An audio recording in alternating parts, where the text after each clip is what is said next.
நீங்க ஆல்ரெடி இந்த வீடியோலயே பார்த்திருப்பீங்க. நம்ம பாலா சொன்னது, சிவா சார் சொன்னதோ, ஆக்சுவலா ராமன் பத்தி ஒருத்தர அண்டர் ரேட்டட், ஒரு under celebrated director from Tamil இண்டஸ்ட்ரினா என்ன பொறுத்த வரைக்கும் அவரை செலிப்ரேட் பண்ற மாதிரி அவர் எடுத்த படத்தை பத்தியும், ராம் யாரு, ஏன் இந்த மாதிரி படம் எடுக்கிறாரு, ஏன் பாலா சார் சொன்னாரு அவரு ஒரு ஒரிஜினல் ஃபிலிம் மேக்கர் அப்படின்னு ஏன் சொல்றாரு, ஏன் இந்தியாவிலே அவர் தான் இருக்கிற ஒன்லி ஒரிஜினல் ஃபிலிம் மேக்கர்னு ஏன் சொல்றாரு. அதே மாதிரி நம்ம சிவா சொன்ன மாதிரி ரோட்டர்டாம்னு ஒரு பயங்கரமான ஃபிலிம் ஃபெஸ்டிவல் அவருக்கு அவ்வளோ ஏன் மரியாதை கொடுக்குறாங்க, அப்படி என்ன பண்ணிட்டாரு, அதை பற்றி தான் இந்த வீடியோ. ஆக்சுவலாக நம்ம ஆல்ரெடி சீரீஸ் ஆஃப் எபிசோட் பண்ணியிருக்கோம் கமலை செலிப்ரேட் பண்ணுற மாதிரி. அது மாதிரி நம்ம சொல்லியிருந்தோம் அடுத்தர் ஒரு இதாக போகலாம். அதே மாதிரி இந்த எபிசோட் யாரை நம்ம செலிப்ரேட் பண்ண போகிறோம்னா, எனக்கு ரொம்ப பிடிச்ச ஐகானிக், என்னை பொறுத்த வரைக்கும் legendary director of current generation, எனக்கு அவர் தான் நான் சொல்லுவேன். அவர் தான் நம்ம டைரக்டர் ராம். நம்ம ஆல்ரெடி தம்ப்நெயில்ல பார்த்த மாதிரி நம்ம இந்த வீடியோவில் நம்ம ராம் டைரக்டரை செலிப்ரேட் பண்ண போகிறோம். நீங்கள் எங்கள் சேனலுக்கு ஃபஸ்ட் டைம் வந்தால் மறக்காமல் எங்கள் ட்ரையல் அண்ட் சக்ஸஸ் சேனலுக்கு சப்ஸ்கிரைப் பண்ணுங்கள். இந்த மாதிரி வீடியோஸ் நிறையா உங்களுக்கு காத்துட்டே இருக்குது. நீங்கள் ஆல்ரெடி இந்த சேனல் ஃபஸ்ட் டைம் வந்ததுன்னா ஆல்ரெடி கமல்ஹாசன் பற்றி நிறையா போட்டிருக்கோம். அதோட வீடியோஸ் டிஸ்கிரிப்ஷன் வேணால் நம்ம கீழே வைக்கிறோம், அதையும் போய் பாருங்கள். அதே மாதிரி நிறைய ரிவ்யூஸ் இருக்குது. மறக்காமல் எங்கள் சேனல் சப்ஸ்கிரைப் பண்ணுங்கள். அப்புறம் உங்களுக்கு தெரியும். நம்ம டைம் வேஸ்ட் பண்ணாமல் வாங்க நம்ம வீடியோக்குள்ளே ஸ்ட்ரெயிட்டாக போகலாம்.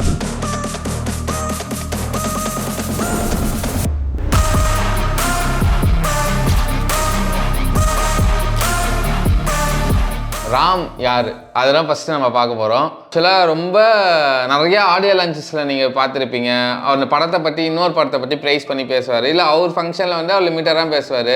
நிறைய மாரி செல்வராஜ் ஃபங்க்ஷனில் பார்க்கலாம், மாரி செல்வராஜ் பற்றி புகழ்ந்து பேசிட்டே இருப்பார். ஆனால் ராம் யாருன்னு ரீசெண்டாக பெருசாக யாருக்குமே தெரியாது. ஏன்னா பெருசாக இன்டர்வியூ அந்த ஆங்கிள்லேருந்து அவர் கொடுக்க மாட்டார் எல்லாரும் மாதிரி.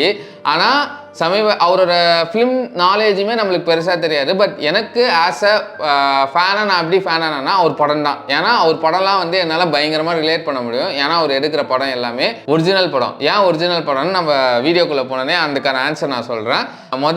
ஏன் அவர் அப்படி எடுக்கிறாருன்னா அவரோட லைஃப், அவர் அந்த லைஃப்பை பார்க்குற விதம்னு எனக்கு ஒரு ஃபீல் எப்பொழுதுமே இருக்குது.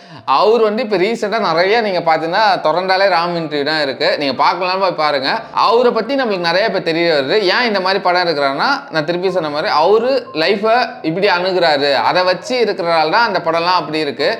ஏன் நம்ம அவர் ஒரு ஒரிஜினல் ஃபிலிம் மேக்கர், நம்ம பாலா சார் சொன்ன மாதிரி ஏன் ஒரிஜினல் ஃபிலிம் மேக்கர்னா அவர் ஹியூமன் எமோஷன்ஸு.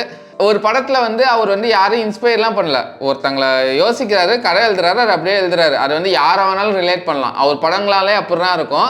ரொம்ப சிம்பிள் டாபிக் தான். நம்ம அதெல்லாம் யோசிச்சிருக்க மாட்டோம். அந்த யோசிக்காத ஃபீலிங்கை வச்சு பண்ணுறதான் எனக்கு ராம ரொம்ப பிடிக்கும். ரைட் ஃப்ரம் கற்ற தமிழ்லேருந்து இப்போ பறந்து போக வரைக்குமே, இன்னும் பறந்து போக பார்க்கல, பட் ஸ்டில் கடைசியாக பேரன்பு வரைக்குமே அவர் பேசுகிற ஒரு டீலுமே ரொம்ப சிம்பிளான விஷயம் தான். ஆனால் ரொம்ப யோசிக்க வேண்டிய விஷயம் தான். மொத்த படத்தில் எல்லாத்துலேயுமே அவர் சொல்கிறது என்னன்னா, லைஃப்பை ரொம்ப காம்ப்ளிகேட் பண்ணாதீங்க, லைஃப் ரொம்ப சிம்பிள், அதை செலிப்ரேட் பண்ணுங்க, வாழுங்கன்னு சொல்கிறதா ஒரு மொத்த கான்டெக்ஸ்ட்டுமே நான் சொல்லுவேன். ஃபஸ்ட்டு ராம் யாருன்னா ஒரு சாரா எல்லாரும் மாதிரி ஒரு மிடில் கிளாஸ் ஒரு ஆள் தான். அவர் யாரு இதுலேருந்து வந்தால் பாலு மகேந்திரா ஸ்கூல்லேருந்து வந்தவர் தான். பாலு மகேந்திரா ஸ்கூல்லேருந்து வந்தவர் யார் இப்போ பயங்கரமாக ஃபேமஸ்னா வெற்றிமாறன், பாலா சார், சீனு ராமசாமி, முத்துக்குமார் அப்படின்னு எல்லாருமே அப்படிதான். ஆக்சுவலாக ஒரு பாலு மகேந்திரா எப்படி தெரியும்னா முத்துக்குமார் மூலயமா தெரியும். முத்துக்குமார் யாருன்னா இவரோட காலேஜ் ஸ்டூடெண்ட். ரெண்டு பேரும் முத்துக்குமார் இவரும் பிஜி ஒன்றா படித்தாங்க. அங்கே தான் முத்துக்குமாரோட இன்ஃப்ளூயன்ஸ் கிடச்சி ஃபிலிம் இண்டஸ்ட்ரிக்குள்ளே வர ஆரம்பிச்சது அந்த இன்ஃப்ளூயன்ஸ் தான். ஆக்சுவலாக நம்ம என்ன நினைப்போம், பாலு மகேந்திராவுக்கு அசிஸ்டன்ட் பண்ணியிருக்காரு அப்படிலாம் நினைப்போம். பட் ராம் டைரக்ட் பண்ணுறதுக்கு முன்னாடி அவருக்கு டைரக்டிங் எக்ஸ்பீரியன்ஸே கிடையாது. நிறைய பேருக்கு ரைட்டராக வேலை செஞ்சிருக்காரு. ஹிந்தி படத்துக்குலாம் ரைட்டர் இருந்திருக்காரு, தமிழ் படத்துக்கு நிறையா ரைட்டிங் பண்ணியிருக்காரு, ஆனந்த விகடனுக்கு நிறையா ரைட்டிங் பண்ணியிருக்காரு. ஆனால் பாலு மகேந்திராவுக்கு ஸ்டோரி வைஸில் நிறைய ரைட்டராக யூஸ் பண்ணியிருக்காரு. ஆனால் நம்ம வெற்றிமாறன் மாதிரியோ, சீனு ராமசாமி மாதிரியோ, அமீர் மாதிரியோ டைரக்ஷனில் அவருக்கு ஹெல்ப்லாம் பண்ணல. அவர் மொத்தமே அவருக்கு இருக்க டைரக்ஷன் எக்ஸ்பீரியன்ஸ் என்னன்னா, இந்த படம்லாம் எடுக்கிறதுக்கு முன்னாடி மொத்தமே 4 நாள் தான் எக்ஸ்பீரியன்ஸா. என்னன்னா ஒரு தடவை அது ஒரு கனகாலம் பாலு மகேந்திரா படம் எடுத்திருந்தாரு. அப்போ வெற்றிமாறன் ஏடி அவர் வெற்றிமாறன் கோச்சிக்கிட்டு போனதால அந்த 4 நாள் பாலு மகேந்திரா கூப்பிட்டதால வெற்றிமாறனுக்கு வரல. அந்த 4 நாள் ஷூட் பண்ணி டைரக்ட் பண்ணாரு. அவருக்கு கற்ற தமிழுக்கு முன்னாடி இருந்த ஒரே டைரக்டிங் எக்ஸ்பீரியன்ஸ் அதுதான். ஆக்சுவலாக இது எங்கேருந்து வரும்னா அந்த புக்ஸ் தான். அவர் படிக்கிற புக்ஸோ, அவர் பார்த்த லைஃபு, அவர் பாலு மகேந்திரா எல்லாரோட இன்ஃப்ளூயன்ஸ் தான். ஆக்சுவலாக அவர் எப்போதுமே ஒரு விஷயம் பேசிகிட்டே இருப்பார். அதே மாதிரி அவர் படத்துலையுமே அந்த கேரக்டர் நிறையா இருக்கும்.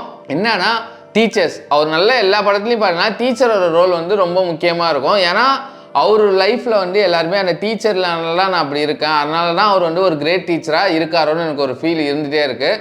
அவர் ஸ்கூல்லேருந்து நிறைய பேர் வந்திருக்காங்க. ஆனால் நிறைய பேருக்கு என்ன தெரியும், மாரி செல்வராஜை மட்டும்தான் தெரியும்.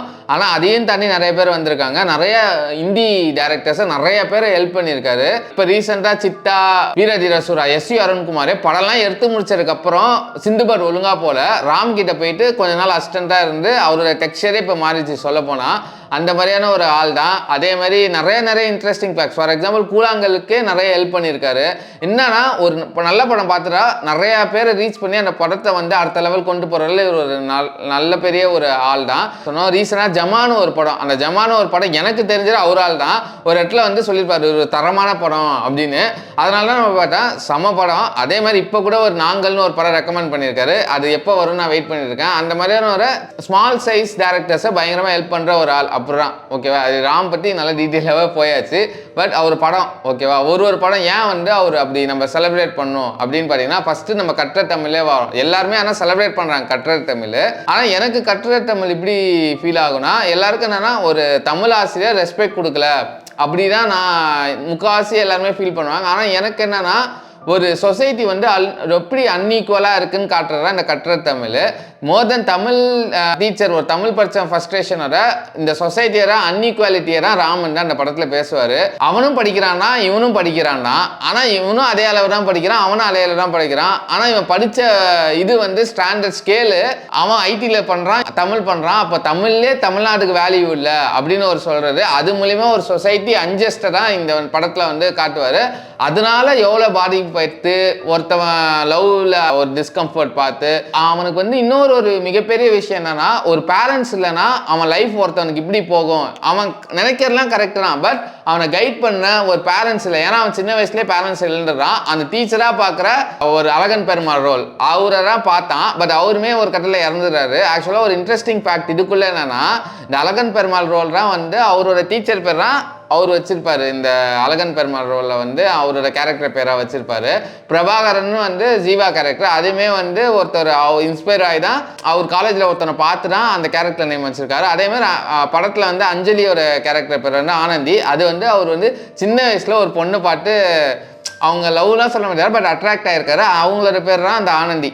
அதெல்லாம் வந்து அப்படிதான் வச்சிருக்காரு இந்த படத்தில் மொத்தமே. அதே மாதிரி அவர் வந்து ஒரு எம்ஏ தமிழ் பர்சன் தான், அதனால இந்த படத்துலையும் தமிழ் வச்சிருக்காரு. ஆனால் அவர் ஸ்ட்ரெஸ்ஃபுல்லாக இருந்தாரான்னு கேட்டால் அவர் அப்படிலாம் இல்லை. அவர் வந்து ஜாலியாக இருக்கிற ஒரு ஆள் தான் லைஃப்பில். முக்கியமான விஷயம் இந்த படத்தில் என்ன, அந்த பாட்டு தான். நம்ம இப்பயுமே அந்த நாமுத்துக்குமார், ராம், யுவன் சங்கர் ராஜா காம்போவை பார்த்தீங்கன்னா வச்சுங்களேன், பாட்டு போட்டு எல்லா பாட்டுமே தரமான பாட்டுனா இதுதான். கிட்டத்தட்ட ஒரு 14 to 15 சாங்ஸ் மொத்தம் 3 படத்துலையும் இருக்கும். ஆக்சுவலாக கத்தர் தமிழ் 5, தங்க மீன்களில் 4, அதில் வந்து 7 பாட்டு இருக்கும். எல்லாமே வேற லெவல், எல்லாமே பொயட்டிக்காக இருக்கும். தி பெஸ்ட் காம்போன்னு என்ன கேட்டிங்கன்னா அப்படி தான் இருக்கும். ஏன்னா அவங்க பாட்டெல்லாம் அவ்வளோ இருக்கும். எல்லாமே அண்டர் ரேட்டட் தான். எல்லாருமே வந்து பறவையே எங்கே இருக்கிறா, உனக்காக தானே, ஆனந்த யாழை அதெல்லாம் பார்ப்பாங்க. ஆனால் எனக்கு தெரிஞ்சு அவங்களோட பெஸ்ட்டு சாங் இந்த காம்போலன்னா அதே தமிழ் எம்ஏல பரபர பட்டாம்பூச்சி. ஆக்சுவலாக ரீசெண்டாக அந்த பாட்டை வந்து நம்ம ராம் கூட மென்ஷன் பண்ணியிருப்பார் ஒரு இன்டர்வியூவில். ஒன்று அப்படி பெஸ்ட்டு லிரிக்கல் சாங் அது என்னை பொறுத்த வரைக்கும் அப்படின்னு சொல்லியிருப்பாரு. எனக்கு ரொம்ப பிடிக்கும். அது வர லைன்ஸ்லாம் நீங்கள் இது வரைக்கும் கேட்கலாம், போய் கேளுங்க. பர பட்டாம்பூச்சி தொட தொட தொட தொட பல வண்ணம் மாச்சு. அந்த கேரக்டர் டெப்த் அங்கே வந்து சூப்பராக இருப்பார். ஒரு அனாதையாக இருக்கிறது எவ்வளோ கஷ்டம் அப்படின்னு சொல்கிறது தான் இந்த படத்தோட விளக்க. என்னதான் சோஷியல் ஜஸ்டிஸ் இருந்தாலும் ஒரு அப்பா அம்மா இருந்திருந்தா அவன் இன்னும் கொஞ்சம் அந்த சோஷியல் ஜஸ்டிஸை தாண்டி நல்லா வளர்ந்துருப்பான். ஆனால் அவனால் வர முடியல. ஒரு பேரண்ட்ஸோட இம்பார்ட்டன்ஸ் வந்து அந்த படத்தில் பயங்கரமாக இருக்கும். ஆக்சுவலாக இந்த படம் இல்லை, ஒரு எல்லா படத்துலையும் அந்த பேரண்ட்ஸோட இம்பார்ட்டன்ஸ் வந்து பயங்கரமாக இருக்கும். அதே மாதிரி நான் இங்கே சொன்ன மாதிரி அடுத்தது நம்ம தங்க மீன்கள் போகிறோம். ஆக்சுவலாக நேஷனல் அவார்ட்லாம் வாங்கின தங்க மீன்கள் நல்லா செலிப்ரேட் பண்ணாங்க. ராம் யாருன்னு வந்து ஆக்சுவலாக தங்க மீன்கள் ரிலீஸ் பண்ண மாதிரி அப்பயே ஓரளவுக்கு ரெக்கக்னேஷன் இருந்துது. தமிழுமே லேட்டாக வந்துடு, கற்ற தமிழ் சொல்லலாம், நிறைய லேட்டாக கிடச்சிது. ஆனால் தங்க மீன்களுக்கு அவர் கிரெடிட் நல்லாவே இருந்தது. ஆக்சுவலாக அவரே டைரக்ட் பண்ணி ஆக்ட் பண்ணியிருப்பார். யாருமே நடிக்க ஒத்துக்கலைன்னு சொல்லிட்டு அவரே பண்ணியிருப்பார். ஆக்சுவலாக அந்த படம் வந்து அவர் பொண்ணுக்கு டெடிகேட் பண்ணியிருப்பார். என்னன்னா நம்மளுக்கு என்ன தெரியும், ஒரு அப்பா பொண்ணு சென்டிமெண்ட் பாசமாக இருக்காரு அப்படிதான். ஆனால் அவர் வந்து நிறைய விஷயம் அந்த படத்தில் வந்து பின்னாடி சைக்காலஜிக்கலாக நம்மளை வந்து சொல்லியிருப்பாரு. நம்மளோட ஸ்கூலிங் சிஸ்டம் கொஸ்டின் பண்ணியிருப்பாரு. டைரெக்டாக பண்ணாமல் பட் இன்டைரக்டாக நம்மளோட ஸ்கூலிங் சிஸ்டத்தை வந்து பயங்கரமாக இது பண்ணியிருப்பாரு. அதே மாதிரி ஒரு பொண்ணுக்கும் அப்பாவுக்கும் ஒரு பேட் பேரண்டிங்கு டிஃப்ரென்ஸ் காட்டியிருப்பாரு, ஒரு குட் பேரண்டிங்கு டிஃப்ரென்ஸ் காட்டியிருப்பாரு. ஒரு பேட் பேரண்டிங்க்கு இப்படின்னா அவங்களோட அப்பா ராமோட அப்பாவை வந்து எக்ஸாம்பிளாக காட்டியிருப்பார். ஒரு குட் பேரண்டிங் அவருமே எக்ஸாம்பிளாக காட்டியிருப்பாரு. நிறைய பேர் வந்து இந்த படம் பார்க்கும்போது ஒரு கொரியன் படம் பார்க்குற ஃபீல் கிடைச்சிது, ஒரு இரானி படம் பார்க்குற ஃபீல் கிடைச்சிது அப்படின்னு சொல்லுவாங்க. ஏன்னா அது அந்த மாதிரி தான் இருக்கும். நம்ம ஏன் ஒரிஜினல் ஃபிலிம் மேக்கர்னு சொன்னால் ஒரு ஸ்லைஸ் ஆஃப் லைஃப் எடுத்து எடுக்கிறாரு, அதுக்குள்ளே ஒரு பாலிடிக்ஸும் பயங்கரமாக இருக்கும். அதே மாதிரி இந்த மைக்ரெண்ட் ஒர்க்கர்ஸோட இதை வந்து டச் பண்ணியிருப்பாரு. ஒருத்தன் அந்த ஊரில் இருந்து அதே வேலையை வந்து பார்த்தாலும் மரியாதை இருக்காரு, அதே வெளியூரில் போய் அதோட கேவலமான வேலை பார்த்துருந்தாலும் காசு வருது, அவன் நல்லா இருக்கான் அப்படின்னு சொல்லி அந்த ஒரு பாயிண்ட் ஆஃப் வியூலையும் இந்த படத்தில் பயங்கரமாக எக்ஸ்பிளைன் பண்ணியிருப்பாரு. அதே மாதிரி இந்த படத்துலையுமே ஒரு அண்டர் ரேட்டட் சாங் நிறைய பேர் கேட்டதே இல்லை. எனக்கு ரொம்ப ஃபேவரட் சாங் வந்து நதி வெள்ளம். நதி வெள்ளம் மேலே என் மீனே மீனே நீ நீந்திய பொன் நினைவுகள் நெஞ்சில் நிழலாடும். அதே மாதிரி அந்த ஒரு லைன் வந்து நதி வெள்ளம்ல இருக்கும். அலைந்திடும் மேகம் அதே போலே தான் இந்த வாழ்க்கையே, காற்றின் வழியில் போகின்றோம், கலைந்திட கோலம் என்றாலும் அதிகாலையில் தினமும் வாசலில் வண்ணம் தேட்டுகிறோம். அது ஆக்சுவலாக என்ன சொல்கிறேன்னா, நம்ம லைஃப் வந்து அந்த க்ளவுட்ஸ் மாதிரிதான், அந்த காட்டுக்கு ஏற்ற மாதிரி தான் போகணும். அதே மாதிரி நம்ம என்னடா டெய்லியும் கோலம் அலைஞ்சு போடாலும் திருப்பியும் போடுறோம், அலையுது, பட் ஸ்டில் திருப்பியும் போடுறோம்ல. ஆக்சுவலாக அதுதான் வாழ்க்கை. அதை வந்து சூப்பராக அந்த 2 லைன் மூலிமா சொல்லியிருப்பாரு. ஆக்சுவலாக இந்த காம்போலே அந்த நாமுத்துக்குமாரோட வரிகள் தான் ரொம்ப பிடிக்கும். ஆக்சுவலாக ரொம்ப ஃப்ரெண்ட்ஸு, அதனாலேயே அது பயங்கரமாக எழுதியிருப்பார். ராமுக்கான ஒரு ஸ்பெஷலாக எழுதியிருப்பார். அதை தாண்டி அடுத்தது வந்து 3ஆவது படமாக எது வந்ததுன்னா தரமணி வந்துடு. தரமணி வரும்போது நான் வந்து காலேஜ் படிச்சிருக்கும் போது ஃப்ரெண்ட்ஸை கூப்பிட்டு போனேன், என்னடா இந்த படத்துக்கு கூப்பிட்டு வந்திருக்கேன், இவன் எச்செல்லாம் ஊறுது அப்படின்னு நிறைய பேர் சொல்லியிருக்காங்க. பட் அதுதான் நேச்சர். ஆக்சுவலாக என்னன்னா எப்போதுமே உள்ளே போய் பார்க்கும்போது அப்படியே கொஞ்சம் எக்ஸ்பெக்ட் பண்ணாமல் ஒரு ஐடி கல்ச்சரை கொஸ்டின் பண்ணுற மாதிரியும் ஒரு இது இருக்கும். நம்மளோட ஐடியோட லிபர்ட்டியும் கொஸ்டின் பண்ணியிருப்பாரு. அதே மாதிரி ஒரு உமனோட இண்டிபெண்டன்ட்டை வந்து சூப்பராக காட்டியிருப்பாரு. ஒரு இண்டிபெண்டன்ட் உமனோட ஃபீலிங்கும் காட்டியிருப்பாங்க, ஒருத்தன் புரோக்கன் மேனோட ஃபீலிங்கும் காட்டியிருப்பாங்க. ஒரு அன்சிவிலைஸ்ட்னு சொல்லலாம், இல்லை அந்த டெவலப் இல்லை, ஒருத்தன் வந்து உடனே லவ் பண்ணுறான் எதுவுமே தெரிஞ்சிக்காம அந்த யூஸ் பண்ணுற இது மென்டாலிட்டி, அவனோட மென்டாலிட்டி. அப்புறம் ஒரு ஹஸ்பண்ட் அண்ட் ஒய்ஃப் வந்து ஒரு லாங் லாஸ்டிங் ஒரு ஜேஎஸ்கே அவர் ப்ரொடியூசரை சத்தீஷே நடிச்சிருப்பாரு. அவர் ஒரு அந்த ஹஸ்பண்ட் அண்ட் ஒய்ஃப் ரிலேஷன்ஷிப் பேசுகிற விதமாக இருக்கட்டும், அப்புறம் அழகன் பெருமாளோட ரோலாக இருக்கட்டும், அந்த ஹஸ்பண்ட் அண்ட் ஒய்ஃப் ரிலேஷன்ஷிப் வேற லெவல் ரிலேஷன்ஷிப்பை சூப்பராக எக்ஸ்பிளைன் பண்ணியிருப்பாரு. நம்ம வந்து ஐடி ஸ்ட்ரக்சரையும் அங்கங்கே கொஸ்டின் கேட்டுகிட்டே இருப்பார். சம்மந்தமே இல்லாமல் இந்தியா பாகிஸ்தான் விஷயம் கேட்டிருப்பாரு. அதுதான் ராமு. ஆக்சுவலாக அந்த படத்தில் நிறையவே இருக்கும்.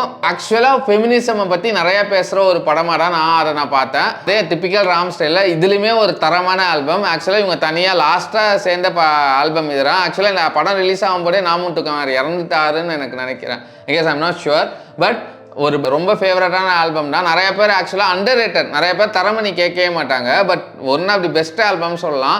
ஆக்சுவலாக பாவங்களே தீக்கும்னு சொல்லிட்டு நாகூர் தர்காவில் வந்து அந்த ஹீரோ வந்து பாவத்தை இது பண்ணுவார். அது பயங்கரமான பார்த்து டைம் கேட்டா பாருங்க.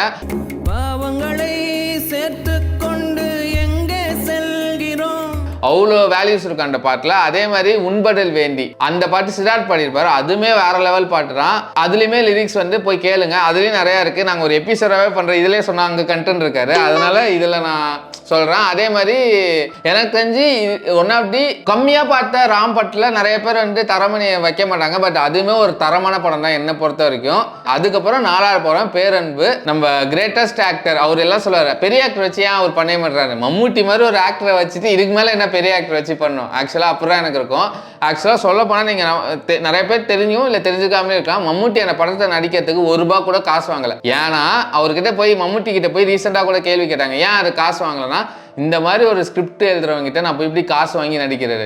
ஏன்னா அந்த ஸ்கிரிப்டோட வேல்யூ அவ்வளோ பயங்கரமான ஸ்கிரிப்ட் வேல்யூ. என்ன தெரிஞ்சு டிரான்ஸ்ஜெண்டரை ஒரு ஹீரோயின் ரோல் இல்லை பேரா வச்சு முதல்ல அந்த ஹீரோ நடிக்கிற ஒத்துப்பாங்களான்னு தெரில, பட் ஒரு மெயின் ஸ்ட்ரீம் சினிமாவில் எனக்கு தெரிஞ்சு வந்ததே இல்லை. அதுவும் இப்போ தமிழ் சினிமாவில் ஓவரால் இந்தியாவிலே சொல்லலாம், பட் அதில் வந்து பேரா ஒரு டிரான்ஸ்ஜெண்டர் நடிக்க வச்சுருப்பாங்க. அதை மம்முட்டியுமே அக்செப்ட் பண்ணியிருப்பாரு. அதுக்கே ஒரு பயங்கரமான விஷயம், டிரான்ஸ்ஜெண்டர் ஒரு ஃபீலிங்கை பயங்கரமாக காட்டியிருப்பாரு. நம்மளுக்கு எல்லாமே தெரியும் அந்த பொண்ணோட ஸ்ட்ரகிள் தான் சொல்லிட்டு, பட் பொண்ணோட ஸ்ட்ரகிள் தான். அந்த மாதிரி ஒரு ஆர்டிஸ்டன் ஒரு ஸ்பெஷலி ஏபிள் பர்சனுக்கும் செக்ஷுவல் ஃபீல் இருக்கும், அவங்களுமே அந்த அடல்சன் ஏஜுக்கு வருவாங்க அப்படின்னு சொல்ற ஒரு படம் தான். எல்லாருமே அப்நார்மலா பார்க்கும்போது அவர் நார்மல் பார்த்து தனியா இந்த உலகம் வந்து வேணான்னு சொல்லிட்டு வருவாரு. பட் அவர் அங்கேயும் சப்ஸ்டெயின் ஆக முடியாம சிட்டிக்கு ஒருவர். அந்த சிட்டி வந்து அவ்வளோ டேஞ்சர்னு அவர் காட்டுற விதம் தான் இது. டேஞ்சர்னு சொல்ல மாட்டாரு, அந்த ஃபேஸஸ் காட்டுவாங்க. ஒரு டிரான்ஸ்ஜெண்டர் நம்ம ஓஎம்ஆர்ல நிறைய இதுக்கு பார்த்துருப்போம், அதையும் வச்சு பேசியிருப்பாரு. அதே மாதிரி எனக்கு இந்த படத்துல எனக்கு ரொம்ப ஒரு டைலாக் ரொம்ப பிடிக்கும். என்னன்னா அஞ்சலி வந்து இவரை ஏமாத்திடுவாங்க. அப்போ வந்து அவள் அஞ்சலி வந்து அழுதுகிட்டே கேட்பா, நான் தப்பு பண்ணிட்டேன், நான் மன்னிச்சிருங்க அப்படின்னு சொல்லும் போது அவர் சிரிச்சுட்டே ஒன்று சொல்லுவார், உங்களுக்கு பொண்ணு நல்ல ஒரு பொண்ணு இருக்குது, கை கால் நல்லா இருக்கிற பொண்ணு இருக்குது, ஒரு ஹஸ்பண்ட் இருக்கான், நீங்களே வந்து எல்லாமே இருக்குது, பட் ஸ்டில் என்னை ஏமாத்தினா நீங்கள் என்ன கஷ்டத்தில் இருப்பீங்கன்னு எனக்கு தெரியாது. அதனால் உங்கள் லைஃப்பை வந்து அந்த பிரச்சனை இருக்கும்போது நீங்கள் ஏமாற்றணும்னு நினைக்கும் போது அது உங்களோட சுச்சுவேஷன், அதுக்கு நான் ஏன் மன்னிப்பு கேட்கணும், உங்கள் சுச்சுவேஷன் தான் அப்படி, அதுக்கு போய் நம்ம இது பண்ண முடியாதுல்லன்னு அப்படின்னு சொல்லுவார். ஆக்சுவலாக அது ஒரு பயங்கரமான ஒரு விஷயம், எனக்கு ரொம்ப பிடிக்கும். அந்த ஃபேனாக ஆக்குறதுல அதெல்லாம் ஒரு ரீசனு. ஒரு சிம்பிளான என்னடா இந்த படம் ஓவர் ரேட், நிறைய பேர் சொன்னாங்க என்னடா இது ஸ்லோவாக போகிற புரியல அப்படின்னு சொல்லும்போது எனக்குமே ஸ்டார்டிங்கில் வந்து அப்புறம் நான் ஒரு 2-3 தடவை அந்த படம் ரீவாட்ச் பண்ண போகிறேன். அந்த மொத்த படத்தோட ஸ்டாண்டே இருக்கும். ஆக்சுவலாக ராம் பண்ண அந்த 4 படத்தில் ரொம்ப ஹை வேல்யூ ரொம்ப பயங்கரமான படம் தான் நான் பேரன்பு தான் சொல்லுவேன். ஆனால் அதுக்கான ரெக்கக்னேஷன் கிடச்சிருந்தான்னு கேட்டிங்கன்னா நிறைய பேர் பார்க்கவே இல்லை. மம்முட்டி மாதிரி ஒரு ஆள் இருக்கும்போது கேட்கல. ஆனால் மலையாளத்தில் அந்த படத்துக்கு பயங்கர ரெஸ்பான்ஸ் இருக்குது. இப்போ வரைக்குமே மம்முட்டி வந்து அடிக்கடி இவர் ராம் கிட்ட சொல்லும்போது சீக்கிரம் ஒரு படம் பண்ணியா அப்படின்னு தான் சொல்லுவாராம்.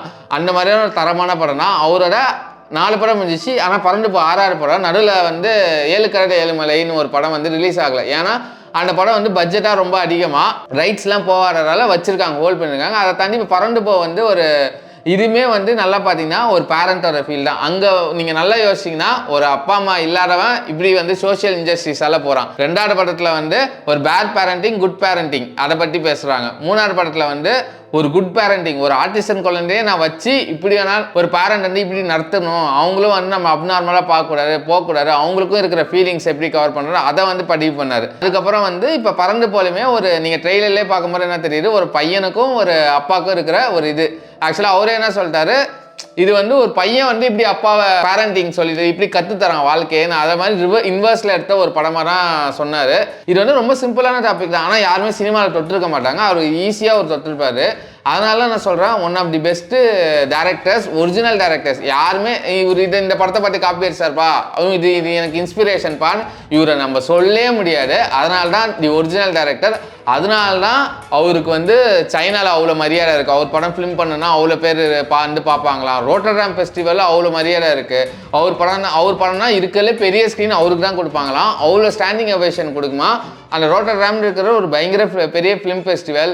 ஈவன் நம்ம கேன்ஸில் கூட அவருக்கு ஒரு ரெக்கக்னைசேஷன். இன்டர்நேஷ்னல் ஃபிலிம் சர்க்கியூட்டில் ஒரு ஹைலி செலிப்ரேட்டட் ஒரு பர்சன் தான் ஒரு லைவ் ஃபிலிம்ஸ் பார்க்கறதுக்கு. ஆனால் இந்தியாவில் செலிப்ரேட் பண்ணுறோமான்னு கேட்டிங்கன்னா அது மிகப்பெரிய கொஷின் மார்க் தான்.